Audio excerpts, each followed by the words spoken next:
It feels like we have a long way to go with disability inclusion, doesn't it? We might assume that we're just getting started. In fact, some argue that inclusion really began in the 80s and the 90s of the last century, maybe a little earlier, actually. Took a class on the history of policymaking in the United States by an accomplished historian.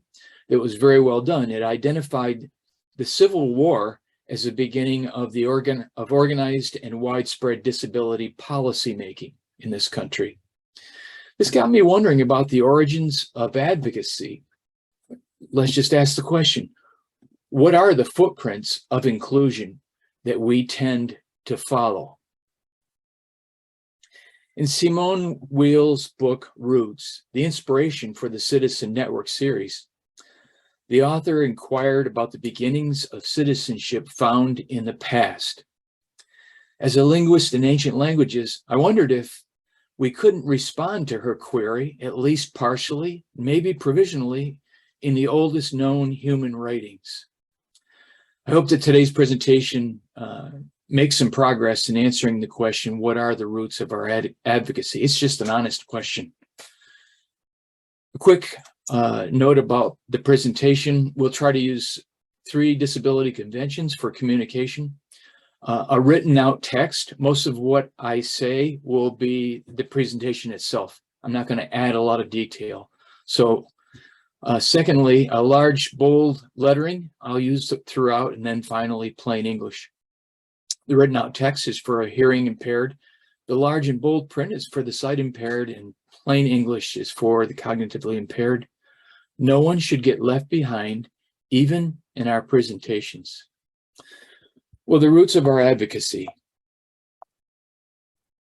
My screen is frozen, and I cannot tell you why. That's odd. I wonder if I go off, share, and come back on, it might help. I'll try it. Okay, screen share screen.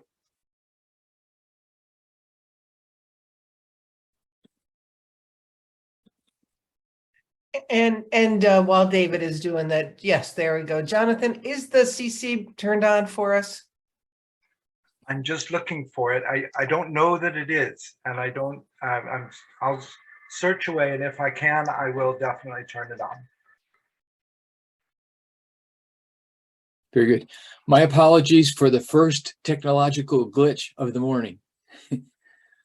Are we going to minimize the gallery? Can we do that now? Otherwise, I won't be able to read. So I think that's your screen that you make the change, Dave. Yeah, David, you can, if you go next to the pictures of, like, Yep. say, my face or whatever, and you should be able to pull, you'll see that the arrows show up right on the line where,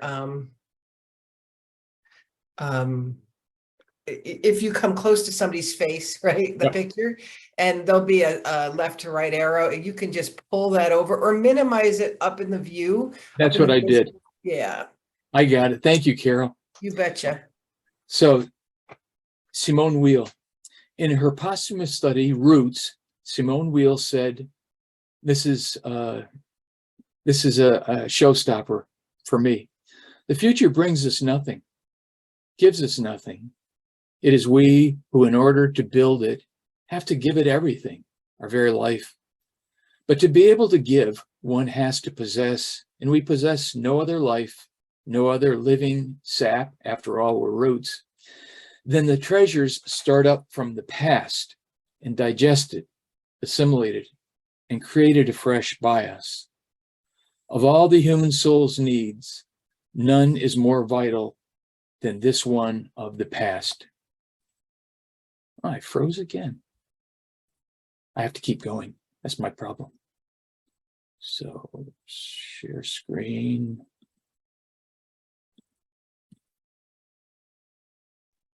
Very strange, David. You should have to keep going. It's glitchy. So what are the historic roots of the past for our advocacy? Let's ask the past. You need seeds to produce roots. contrary to popular opinion, the seeds of advocacy were present at the dawn of recorded history in writing.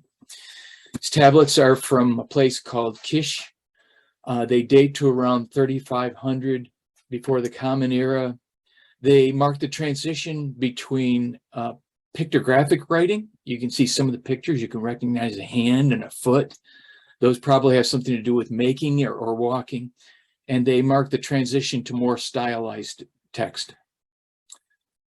History begins with writing, and writing begins at Sumer in ancient Mesopotamia. There's a book that's written back in the late 80s called History Begins at Sumer, the 39 first in man's recorded history. Not surprising, Simone Weil was well read in the civilizations of the Eastern Mediterranean, the seeds of our past, and those that we'll be looking at today. An ancient Mesopotamian myth, Enki and Ninmah, tells how at creation the god Enki assigned people with disabilities roles in society so that they could earn a living honorably as artisans and musicians, even work in the presence of the king. The myth was probably composed, over 4,000 years ago. The text that we have dates to probably 18 or 1900 BC, but the story, the myth itself, predates that. It was probably passed along orally before it was written down. Awareness of the need for persons with disabilities to enjoy autonomy and dignity is nothing new. These texts tell us that ancient people believed disability inclusion was present at creation. Remember, they're speaking about creation as they understood it, and they saw inclusion, that's our word, as part of what was going on at creation. The cultural values behind the Enki and Ninmah myth argued that people with disabilities deserve an opportunity to live their best lives like others. What were some of the seeds of this ancient practice? In those days, kingship was a system of shared power that relied on a balance of governmental and elder-led authority. Kingship and kinship. We usually picture kings in the ancient world as absolute monarchs, but more often than not, that was not the case. Rather than arising from the absolute power of the royal court, advocacy probably came through the family or tribal structures and practices, often in the form of folk wisdom. You see, that's the way people taught one another, through folk wisdom. They didn't have schools, strictly speaking, but they learned nonetheless. Family representatives, usually elders, were not only aware of individual needs, but also they possessed the grassroots power to see advocacy through to implementation. Much like our advocacy, their advocacy was rooted in their citizenship. A little quote by Simon Duffy that's timeless. It applies to the ancient world. They designed power into their lives. Good communities are where the people lead, and the people did lead, even in those days. In every age, in any system, citizens are people who can say, I belong to this place and its people, and I'm willing to act from responsibility to my belonging. John O'Brien. And then finally, my favorite, because it's the clearest and I think in some ways the most impactful, when it comes to the specific aspect of making a contribution, you are a citizen where you are defined by your contribution, by what you create in the company of others, not by what you consume. That's Mike Green. Citizens contribute by advocating. Yes, even in the ancient world. What tools did ancient societies use to advocate, address needs, and resolve problems? First of all, systemic concern for the widow, the orphan, and the poor. It was pervasive, by the way. All of society understood the responsibility to do this. The king announced it, usually took credit for it, but the people, more often than not, were the ones that did it. Imagine a world in which there is little protection for vulnerable people like the widow, orphan, and poor, including all people with disabling conditions. Provision and protection came through family, friends, and neighbors. Yes, citizens. King Hammurabi, a politician, proclaims, "When the god Marduk commanded me to provide just ways for the people of the land, I established truth and justice in order that the mighty not wrong the weak, to provide just ways for the orphan and the widow." And yes, the people are the ones who did the work. People with disabling conditions made up a large part of the class of widows, orphans, and poor. Concern for people with disabilities was a widely shared social value. In ancient Israel, which is part of the ancient Near East, King David sets the tone for his people when he invites Mephibosheth, a man disabled from infancy, to eat at his family table, and then he resources him with land and laborers so that Mephibosheth could operate a business and live independently. I think they call that supported employment. Even in the ancient world, it was supported employment. Job, a kinship ruler like an elder, puts his citizenship into words when he says, "I served as eyes for the blind and feet for the lame." The second way that we see the seeds of advocacy appear in the ancient world are in periodic releases of debts. Now, these are kind of interesting in a very unique way. How did the release work? Well, first of all, it canceled loan contracts. So it's exactly the way it sounds. If you had a contract with someone and that person owed you money, it's over. The loan contract is canceled. Releases also freed indentured peoples. If you ran out of money in those days, you could actually sell yourself into a work contract. It's not quite slavery, but it could be close to it at times. And these people were all released. Freedom entailed primarily the right to movement, thought, and economic advantage. And those who were released could pursue all these things. Releases also returned properties mortgaged. So think home equity loan. You needed some money, so you borrowed on the equity of your home from the bank. That contract was canceled and everything was paid in full. The term release and its non-English equivalents refer to an individual's resulting status, not the act or the official document that prescribed it. So you can see where the focus was. The focus was on the personal benefit gained from this decision, this release. The effect of releases was an economic reset for the kingdom. It was a good thing, although it is difficult to prove that was a motive. Often releases are couched in religious motives, such as a god directed the king to do thus and such, as with Hammurabi's comment a moment ago. In the Hebrew Bible, releases are called yobel, and the word means ram's horn because that was the device, the tool used to proclaim the release. It all began with a ram's horn being blown. Is it any wonder that we get our English term jubilation from this practice? It's astounding. A third footprint, let's call it a footprint of inclusion in the ancient world, were lifelong extended family care commitments. People were citizens of their own family first. Generally, they were born, lived, and died in the same home with their families. When a young couple would get married, they just add on a room to the family home. So some of these family homes ended up being quite large. But that's where you were from the cradle to the grave. Fourthly, another footprint is community wisdom for illness, injury, or disability. How did it work? Well, when someone was disabled or sick, they would lie on a mat in an open public area where people would pass by.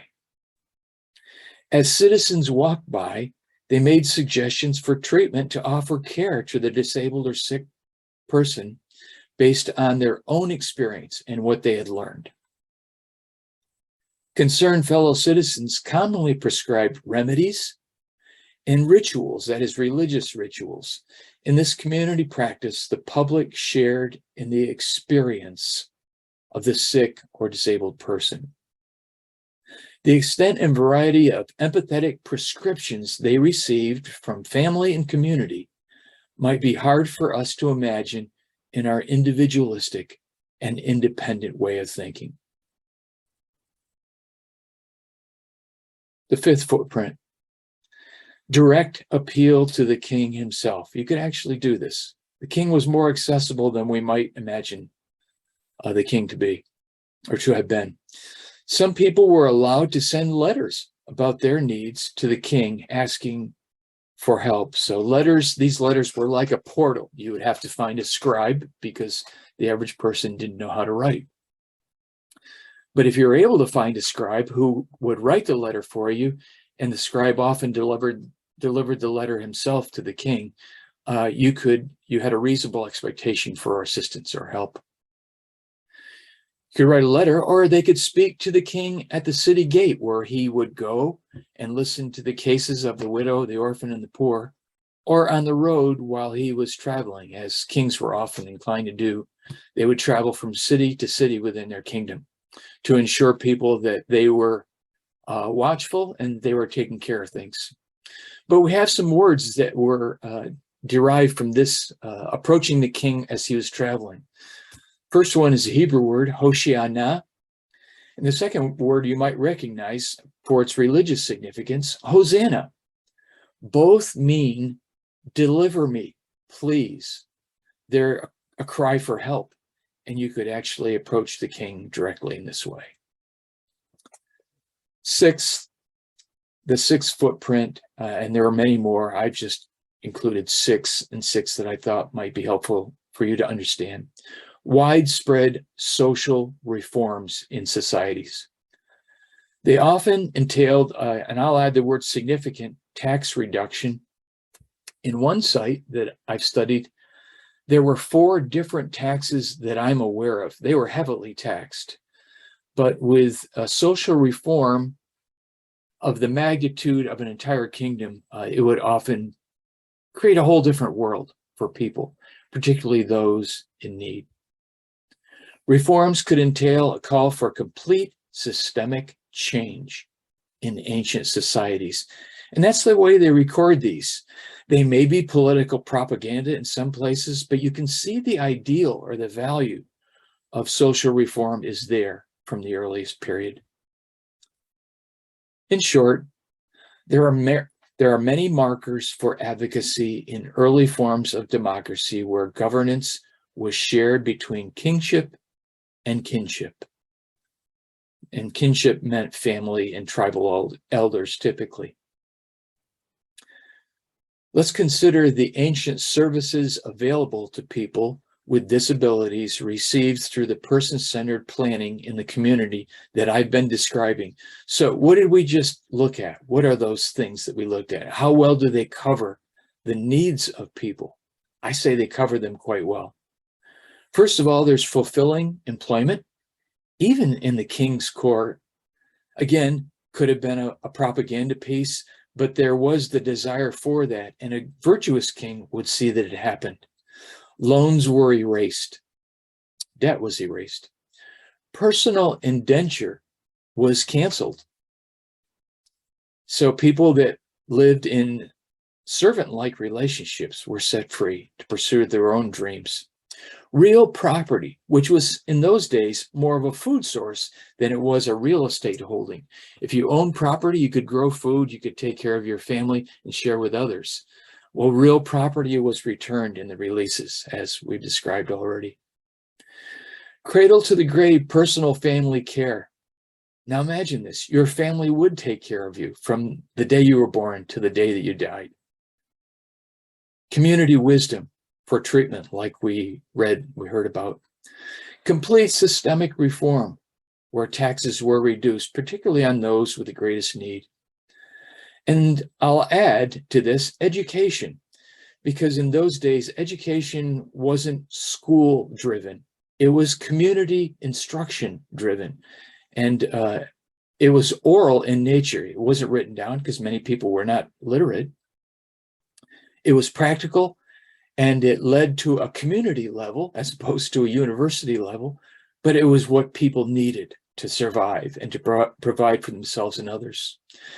In transportation, which is so important to us today in accessibility and inclusion, transportation was totally unnecessary in the ancient world because of the city design. You or a family member could get to wherever or whatever you needed. And so the Greco-Roman world inherited a legacy of inclusion. It shouldn't surprise us that we see signs of it or seeds of it in Greco-Roman culture. Yes, historic precedents are one important source for understanding the roots of our advocacy. Returning to the Mesopotamian myth Enki and Ninmok at creation, the god Enki assigned people with disabilities roles in society so that they could earn their living honorably as artisans and musicians, even working before the king. The myth had the effect of a mandate. You see, myths communicated core beliefs. As religious instruction, they prescribed values to the people. People with disabilities held a place in these societies, as we learn from ancient myths like Enki and Ninmok.